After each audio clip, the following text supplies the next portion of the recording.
We're continuing the debate now with GOP strategist Jack Burkman and University of Maryland political science professor Alan Schick. Gentlemen, thanks so much for joining us tonight. John, thank you. Jack, let's start with you. Is this a good way to bring down the deficit? Oh, I support it. I mean, I just think it's so small. It's so terribly insignificant. I suspect, I can't speak for John Boehner, but I think House Republicans will have the same reaction. I mean, Barack Obama has just spent, he's just wasted, in my view, somewhere between $3 and $4 trillion. Now he's talking about saving $5 billion, if that. I mean, the reality is this is something that's long overdue, but it's a joke. And it's so small as to be insignificant. Alan, what do you think of this? I think this is a signaling device that more's to come in terms of entitlements, in terms of programs, in terms of appropriations, that this is a down payment. All right, let's talk about what's to come. Jack, let me start with you. This is just one of several recommendations in part that was brought about by the President's Bipartisan Deficit Commission. Their final report, of course, is due out December 1st. They've listed a number of things. There's strong criticism from both sides of this.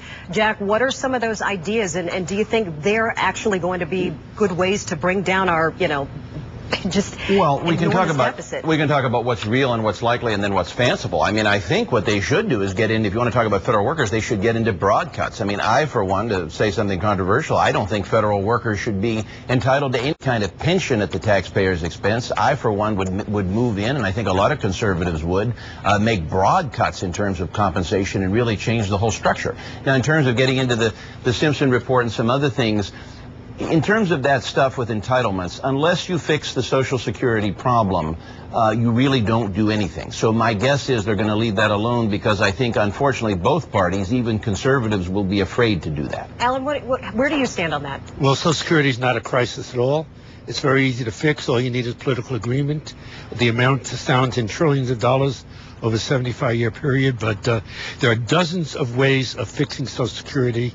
None of them are a crisis. If there is a crisis, it's in Medicare. And the cost of medical services is going up far faster than the economy as a whole. So you think that's where we need to look at when it comes to bringing down this deficit? You think we need to focus on health care? If you don't do health care, you haven't done the deficit. Go ahead, Jack. I think broadly, not to get into another debate, but I think House Republicans, and looking on to 2012, I think the GOP will move to repeal as much of the health care plan as you can. So I think if that were to succeed, maybe only parts of it will, but maybe by 2013, you can have a lot of savings if things are repealed there. Medicare and Social Security cuts there are going to be very, very hard to do. I think what's realistic, going back to what's realistic, Republicans are talking about making between 10 and 20% across the board cuts in certain agencies. That's realistic. That could produce savings right away. Hey, Alan, let me bring you in here.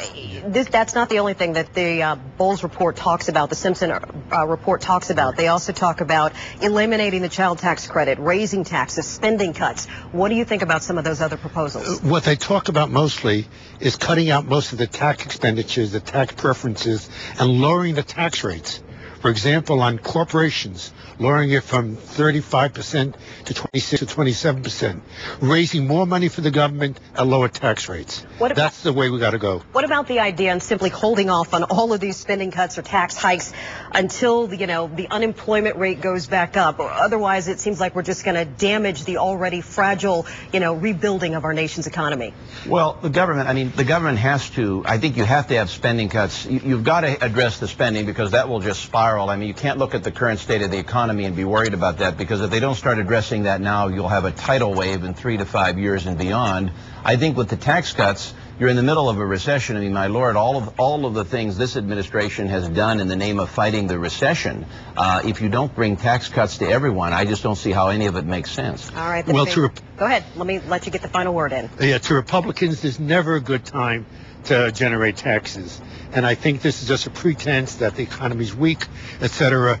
Even in the good times, even when we went to war, they cut taxes. So I think that's a problem. Jack Burkman, Alan Schick, both of you, thanks so much for coming in tonight. We appreciate it.